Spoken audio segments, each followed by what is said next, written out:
கணக்கில் வேணா நீங்கள் புள்ளியாக இருக்கலாம். நான் என் தொழில் நான் தான் கேள்வி. அவனுக்கு ஒரு இன்ட்ரெஸ்ட் ஒரிஜினல் இன்ட்ரெஸ்ட் வேலை தான் பார்க்கணும். நான் என் தொழில் பிடிச்சி தான் வந்தேன். ஆனால் இப்போ தொழில் ரொம்ப பிடிச்சி போச்சு. என்ன பிடிச்சி என் நம்பி 4 பேர் நான் மொக்க ஜகத்தான் சிரி கணக்கில் வேணா நீங்கள் புள்ளியாக இருக்கலாம். நான் என் தொழில் நான் தான் கேள்வி. அவனுக்கு ஒரு இன்ட்ரெஸ்ட் ஒரிஜினல் இன்ட்ரெஸ்ட் வேலை தான் பார்க்கணும். நான் என் தொழில் பிடிச்சி தான் வந்தேன். ஆனால் இப்போ தொழில் ரொம்ப பிடிச்சி போச்சு. என்ன பிடிச்சி என் நம்பி 4 பேர் நான் மொக்க ஜகத்தான் சிரி.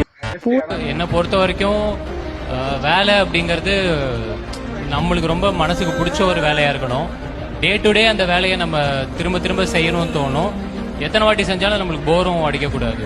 ஸோ வேலைன்றது அந்த மாதிரி இருக்கணும்னு நினைக்கிறேன். ஏன்னா இன்னைக்கு வேலையினால தான் நம்மளுக்கு நிறைய அந்த ஸ்ட்ரெஸ்ஸு, அப்புறம் அந்த ஸ்ட்ரெஸ்ஸை போக்குறதுக்கு பல வழிகள் அப்படிலாம் இருக்கு இல்லையா.